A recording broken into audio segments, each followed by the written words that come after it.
Our speaker today is Nicolas Weill-Parot, professor at the École pratique des hautes études in Paris. His research deals with rationality in medieval science. He began studying the external borders of scientific rationality, namely the relationships between science and magic. He has also worked on the internal borders, occult properties, magnetic attraction, abhorrence of a vacuum, and now scientific utopia, in particular flight, in Latin medieval commentaries on Aristotle's physics. He is the author of Le vol dans l'air au Moyen Âge, essai sur une utopie, published in 2020. Thank you. Well, thank you very much for inviting me. I'm going to share the screen.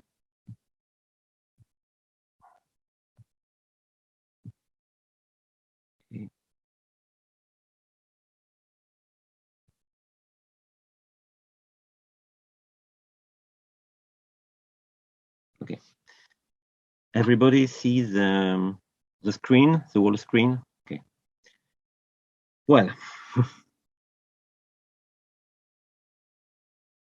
the technological dreams of Roger Bacon are very, very well known. They have earned the Franciscan friar comparisons with Leonardo da Vinci. He has often been seen as a kind of medieval Renaissance man. But as we know, Bacon's discourse sounds as though he was pioneering modernity. But as we know, a precise analysis seriously nuances this delusion, this fake feeling of being familiar with his views.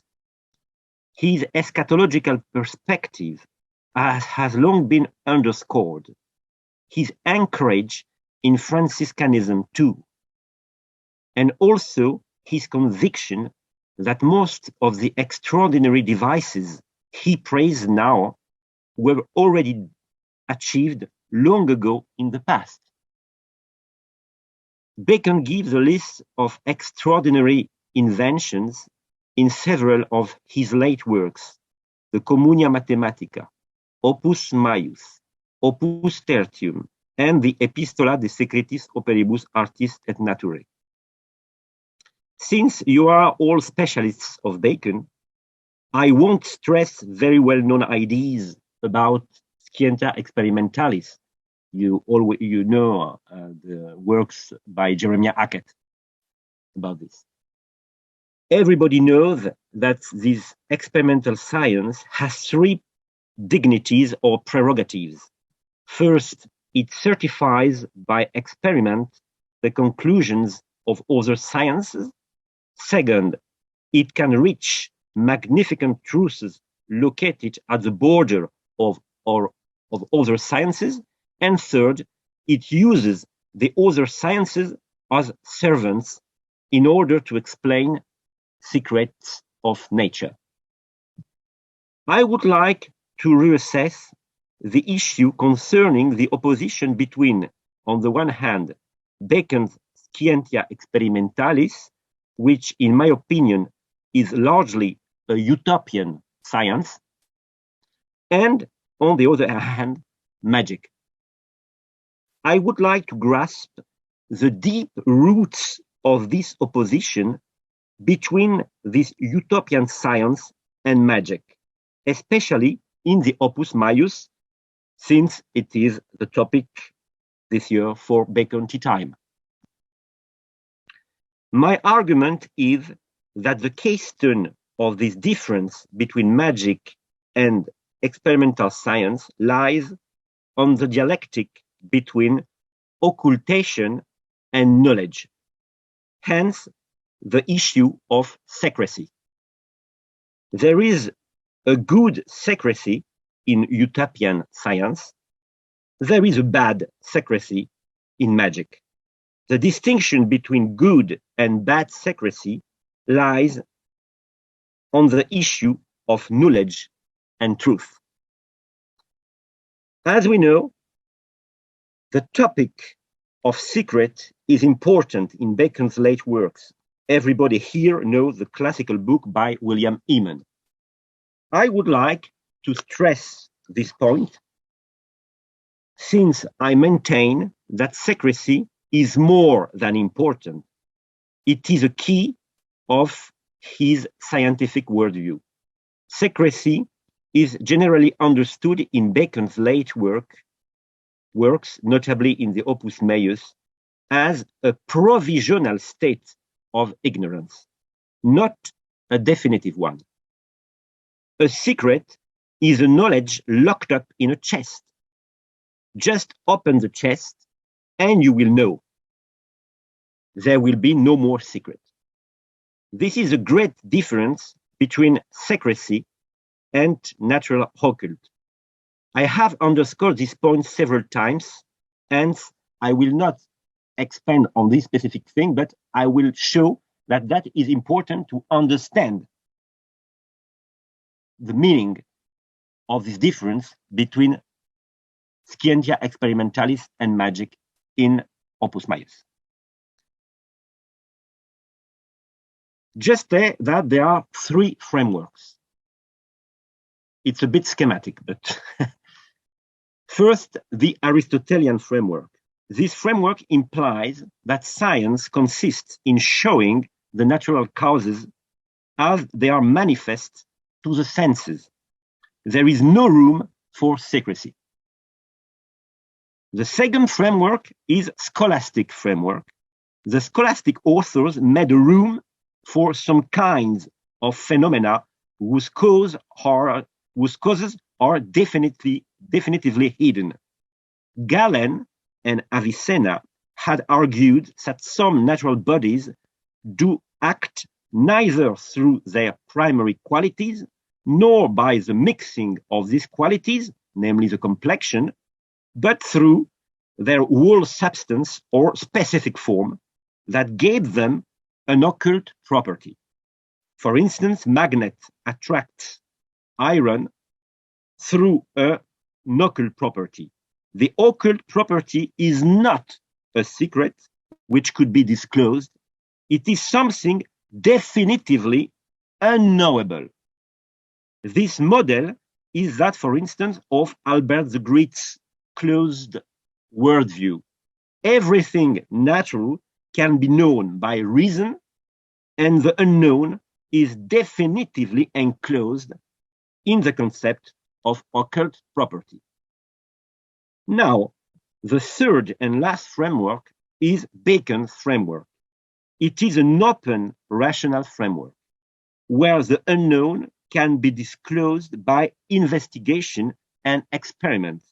This is a positive value of the secret of art and nature. Bacon follows the ancient tradition of nature hiding its secrets. In the Opus Maius, but it is true, for instance, in the Epistola also, Bacon, referring to Secretum Secretorum, writes that we do not write secret of nature on goats or sheep to be understood by everyone. The first meaning is obvious. Bacon is alluding to the parchments in which science is written.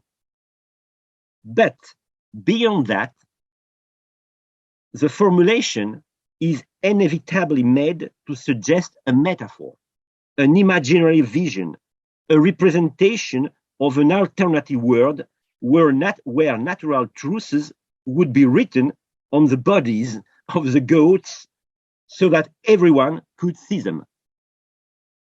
This nature that hides its secrets thus gives the implicit order to the sapiens, philosopher, not to reveal the greatest secrets to the crowd.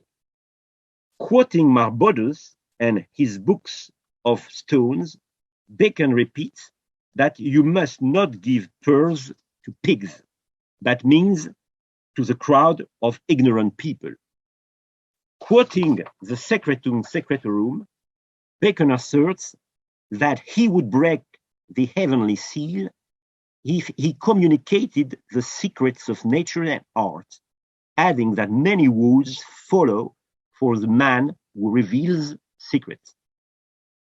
Bacon said that the ignorance of secrets, art, and science is one of the reasons of the bad things which affect humankind.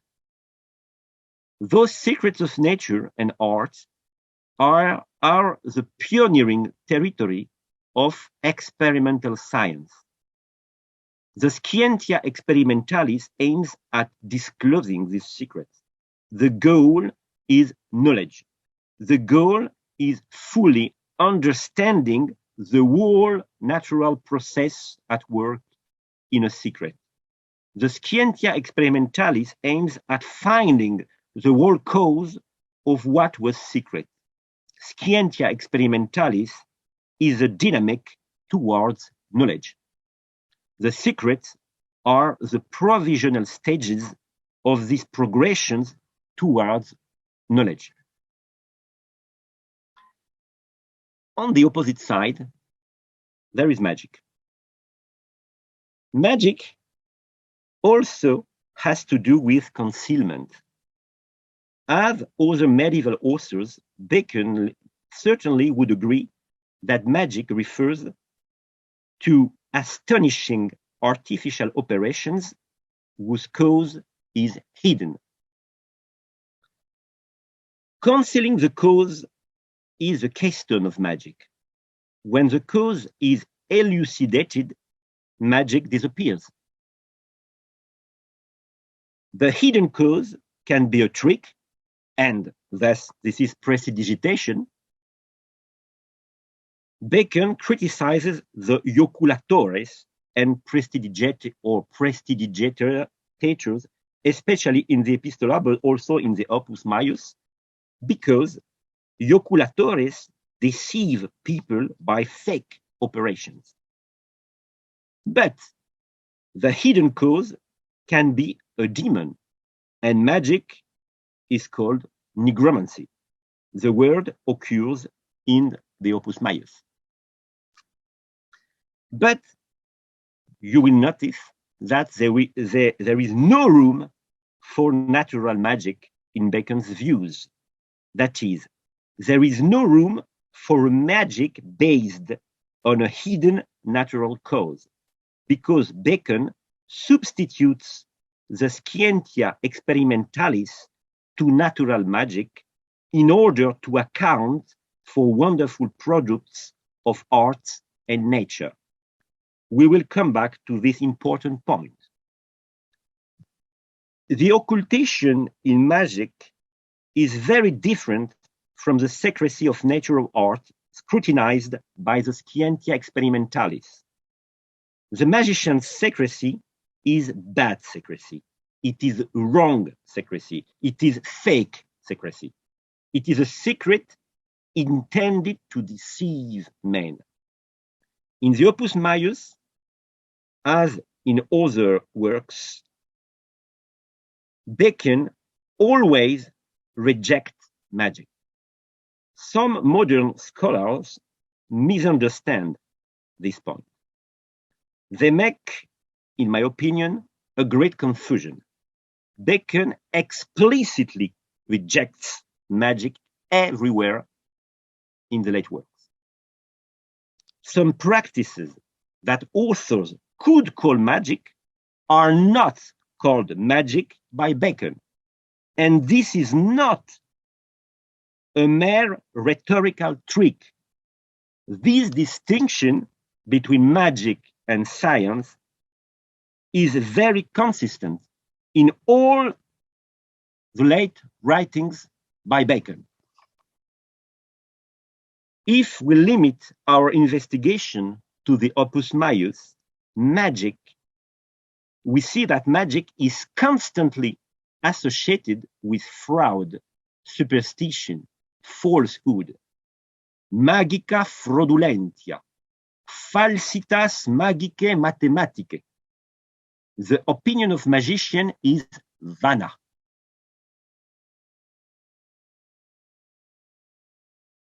The section devoted to fascination and incantation is significant. Fascination, says Bacon, can be understood in two ways, according to the vetule sortilegi and magici, all the sorceresses and magicians, and according to a natural explanation.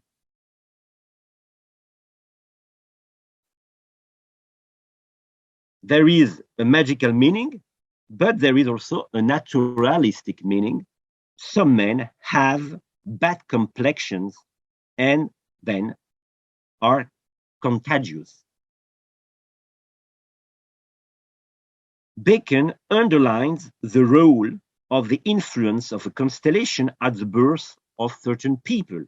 He refers to his very well-known optical theory of multiplication of spaces, multiplicatio specierum, in order to account for what looks like an action at a distance.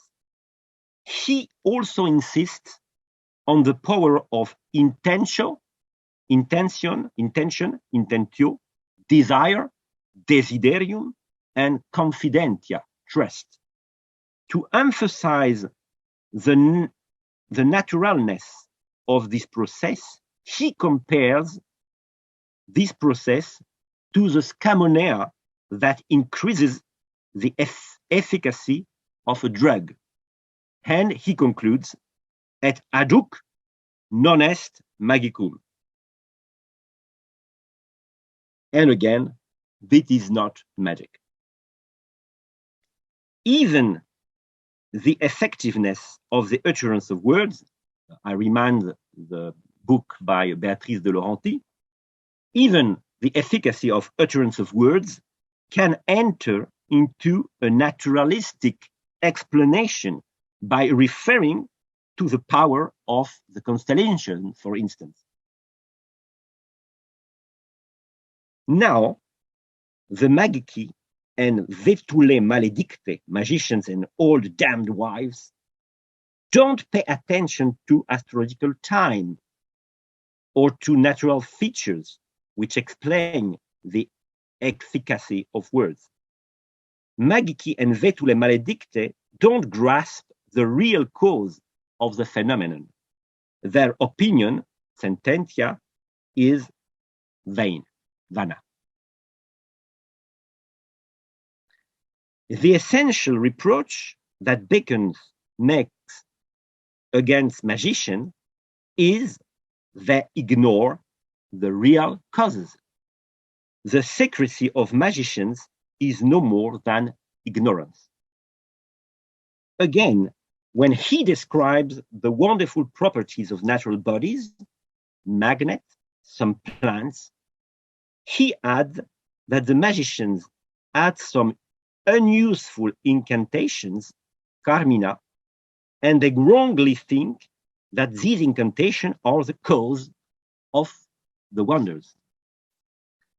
As we see again, magical secrecy is always a superfluous veil, useless, aiming only at deceiving men. Bacon's analysis of magic is not very demonological. There are some scarce allusions to demons. More fundamentally, what Bacon reproaches to magic, the reproach of Bacon against magic is, I repeat, the falseness of magic, the fact that magic is something fake. And the magic secret is precisely a veil of falsity. The magician himself misunderstands the true cause of things. The use of rituals that the magician sees as secret, incantation, etc., prayers, this use is the manifestation of the magician's ignorance. In a famous section of Opus Maius devoted to Scientia Experimentalis, Bacon argues that the scientia experimentalis is the only way to experiment perfectly what can be done by nature, what by industry of arts, what by fraud, and what want and dream charms, conjuration, invocation, prayers, sacrifices, which are magic, and what is done in them in order to remove all what is false and keep the sole truth of art. Only the scientia experimentalis teaches how to investigate all the foolishness of the magical operations, not to confirm them, but to avoid them, just as logic investigates the art of sophism. End of quotation. The comparison with logic is obvious. Logic is able to detect an error in a logical argument. Similarly, the scientia experimentalis is able to discard the wrong practices and the wrong causes in a magical process. This doesn't mean that Bacon thinks that something can be saved in magic qua magic. This means that according to Bacon, magicians can use some natural processes without knowing the real causes of these processes, namely the true natural causes. But we must repeat that according to Bacon, magic, as it is magic, is totally, completely condemned. As Bacon repeats later, the scientia experimentalis is the science whose function is to determine what can be made by nature and what can be made by art. Thus, the science knows how to remove all magical illusions and errors in charms, invocation, conjurations, sacrifices, and worship. In the Opus Maius and elsewhere, magic and science are in conflict according to three patterns. First conflict, magic has pretended to the philosophical dignity of science. That's why at the beginning of Christianity, Christian theologians have been suspicious of philosophy and science. Second conflict, magic pretends to reach achievements that only the true experimental science allows to reach. The list of Bacon's extraordinary devices shows achievement that magicians claim to reach with their pseudo-art. One can think, for example, of the use of mirrors. Experimental science uses mirrors to observe what is happening very far from the observer. It told that Kaiser was using this kind of mirror to see what was the situation of the British Army in the British Islands. Catoptromancy uses mirrors for divination. We see two alternative ways to use mirrors. One I could multiply examples of this type. Third conflict, some practices can be split between magical use and truly experimental use. For instance, the use of music. The natural use of music against diseases, against sickness, must be distinguished from the magical one. Moreover, in the Communia Mathematica, Bacon tells us that besides the ordinary use of instruments, an experimented musician can use them in order to impose his will to other men. Therefore, a utopian use. Therefore, the competition between magic and experimental science, as we can see, takes place on several levels. We can briefly see the example of what was called generally astrological images, namely talismans supposedly endowed by the sole natural influence of stars and constellations. In the Opus Maius, Bacon quotes the classical sources for this art of images. The history of Moses, who made an astrological ring to make his Ethiopian woman forgets that she was married with him. The ninth verbum of the Pseudo-Ptolemeus Opus Imaginum, with a commentary by Halley, which tells the story of a man healed from a scorpion sting thanks to the astrological seal of Scorpio, and the famous De Imaginibus by Fabi ibn Qura. But the crowd of students believe that these practices are beyond human intellect. Now, the philosopher knows that these works of wisdom, opera sapientiae, of knowledge, can be done through adequate constellation, which means that these images are based on a true knowledge of natural causes. Thus, almost no one dares to speak in public about these operations, says Bacon, because those who dare to do so are called magicians, whereas there are very wise and learned people who know. It is because magicians abuse this knowledge that theologians and decretists have rejected these practices by classifying them as magical practices, but they are not magic. In the Opus Tertium, Roger Bacon calls those images philosophical images as opposed to magical images. This is a great difference between Albert the Great framework and Bacon's framework. In De Mineralibus, Albert the Great clearly writes that this art of making astrological seals belongs to nigromancy, namely this part of nigromancy which is dependent on astrology. This is to say, Albert asserts clearly that the art of astrological seals falls under magic, precisely astral magic, and more precisely natural astral magic. Finally, Albert the Great builds up a naturalistic explanation of astrological seals or talismans based on three principles. Non-addressativity. I call addressativity the fact that some rituals are signs addressed to demons. So, non-addressativity. Second, the fact that human art cannot equal nature. I should have written non-addressativity instead of addressativity. I'm sorry.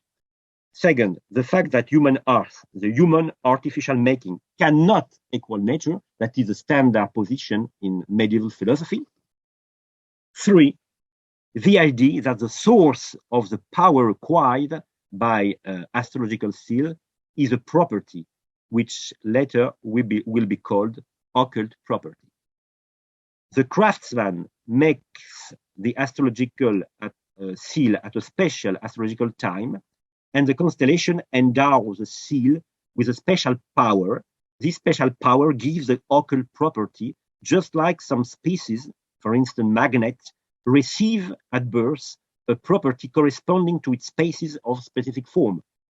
The difference is that for talismans, this property is not specific or substantial, but individual or accidental. The occult property is the keystone for natural magic, since it is something definitively unexplained, but which receives a concept. So, concept science, hidden magic, so scientific magic, natural magic. Bacon's framework is different. The issue of addressativity is unimportant in Bacon's view, since Bacon can assert that not only powerful images can receive a natural explanation, but also words and charms. Second, Bacon is one of the few authors who assert that art can surpass nature. Third, Bacon's view on nature is not based on occult, definitively unknown, but rather on secret, temporarily unknown. In such a framework, there is no room for natural magic, but for an experimental science whose principle is knowability, the ability to be known. Human art is powerful enough to endow man with a complete mastery of a mechanism to surpass nature, and thus human intellect will be able to understand the complete causative process. The causative process will appear in full light.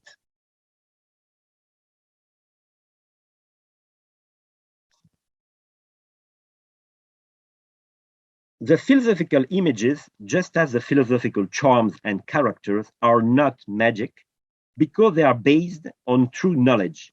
And this knowledge is primarily based on experiment and the knowledge and capacity of the experimentator.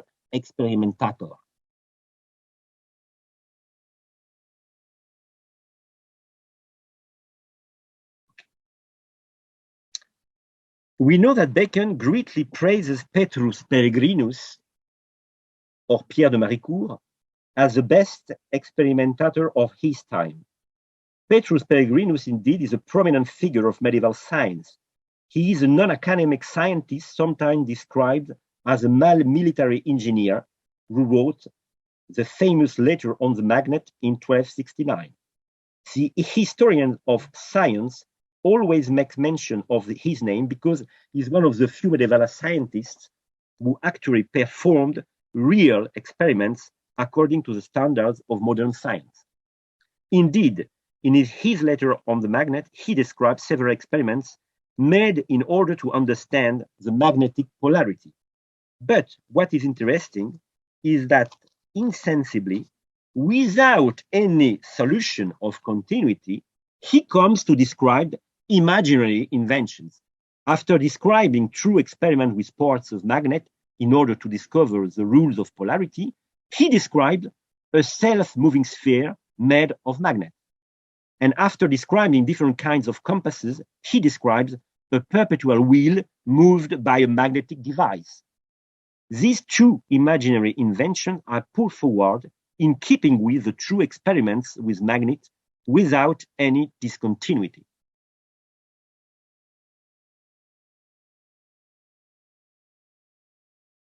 This process of continuous extrapolation outside the actually or currently possible and which presents itself as remaining within the framework of science corresponds precisely to what I have called scientific utopia. It is more than a vague dream of extraordinary invention.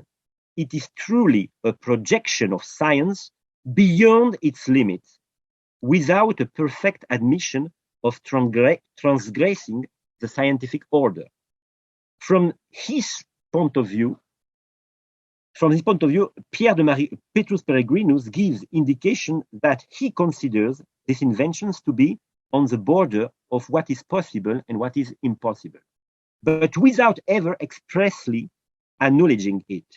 When he describes the self-moving sphere, he warns that if the device doesn't work, the failure must be attributed to the inability of its craftsman rather than to nature.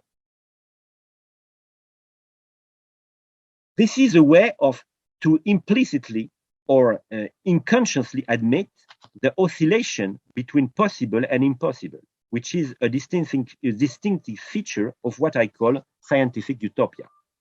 Now, let us briefly see this self-moving magnetic sphere. Petrus Peregrinus rejects the wrong opinion of those who ascribe the magnetic force to the mineral places, and he attributes the origin of this force to celestial poles. That is very well known. But Petrus adds that all the parts of the lodestone receive their power from the other parts of the heavens. Therefore, we should make a magnetic ball and fix it between a pivot up and a pivot down, that is, on the two poles of the round lodestone.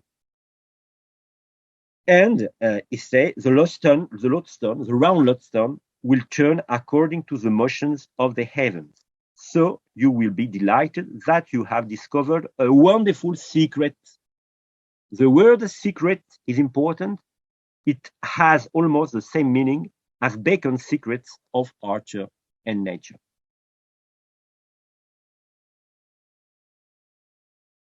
Petrus Peregrinus suggests to use this as an automatic astronomic clock or armillary sphere, self-moving armillary sphere.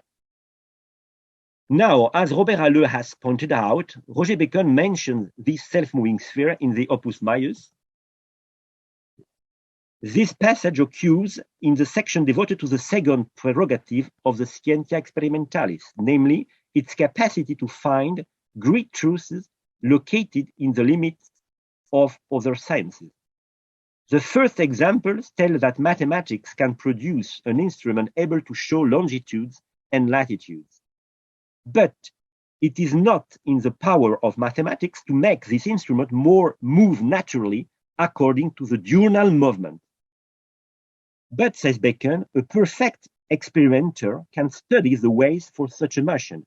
He can be inspired by the natural bodies which turn or move according to the celestial motions, the three elements, comets, seas, rivers, medulla, brain, the matter of diseases, the plants. Bacon asserts that such an instrument would be as valuable as a king's treasure, and it would replace all astronomical instruments. But few people want to seek such miracles at the borders of mathematics. He mentioned this sphere in another works. As we see, the field of experiment, or better, the Scientia Experimentalis, allows a continuity between truly experimented phenomena, lodestone, the fact that planets open or close their parts according to the motion of the sun, and utopian devices, such as this self-moving astronomical sphere. This process can be called extrapolation. In the list of extraordinary instruments in the Epistola, Bacon mentions an instrument 3 finger high and just as wide, or of less size, by which a man could snatch up himself and his friends and raise and lower them from every danger of prison. Here Bacon extrapolates from the works of statics by Jordanus of Nemor. Even when the description of the extraordinary machine is only sketched, as for example the machine in order to fly, Bacon postulates that when this machine will be realized, all its causes will be known and elucidated. In other words, the secret of art and nature concerning this machine will have been completely revealed. So, we can distinguish 3 modes of occultation. The first one is the natural occult of scholasticism, an unsurpassable unknown contained once and for all by the concept of occult property. We find such a concept in Albert the Great and later in writing by Arnaldo Villanova, Pietro d'Abano, etc. The second is the occultation of the magicians. The magicians conceal by false secrets vain, superfluous, useless procedures which aim only at deceiving the crowd and which deceive even the magicians themselves, since they are misled on the true cause of the efficient things. The third mode of occultation is that of Bacon's secret of art and nature. These secrets are those that experimental science aims to elucidate. They are thus provisional secrets destined to be revealed by the experimentator or philosopher, in short, by the one who implements the resources of the Scientia Experimentalis. Occultation is essential in the definition of magic, whether it is natural, as in Albert the Great, or nigromantic, as in the magician's works. If the cause is no longer hidden, I repeat, there is no more magic. On the contrary, experimental science rests entirely on the postulate of a complete knowledge of the causal chain, allowing the achievement of this or that extraordinary machine. This is why I put forward the concept of scientific utopia to give a name to this impulse, pushing science to exceed its own limits beyond the currently possible. Some researchers, in particular colleagues doing expertise for articles, have reproached me for using this anachronistic term. Let me be clear. A notion can be present in a reasoning without being receive a name. One must certainly refrain from imposing external models on medieval texts, but this is a concept, scientific utopia, which I have drawn from the study of many texts. Roger Bacon, but also Petrus Pellegrinus, the writing describing perpetual wills, etc. And this concept seemed relevant. Wanting to stick to the only lexicon used by the author can sometimes lead to going in circles. I think that the criticisms I received are out of line. In general, and this is my conclusion, I will define scientific utopia. I am sorry for some of you probably I have showed these slides in several conferences. So it's an imaginary projection involving a technological dream or thought experiment. It is astonishing and extraordinary, inducing wonderment or fear. It implies an attempt of rationalization, at least a slight one. As the term suggests, a scientific utopia is part of scientific thought. This is precisely the way followed by Bacon. 4, it comes up against a scientific or technological limit which makes the project unrealistic, maybe for quite a long time. A scientific utopia is possible and yet impossible. Its actual potential for realization is indeterminate. Bacon locates his extraordinary instruments in an uncertain place between fiction, past, present, and future.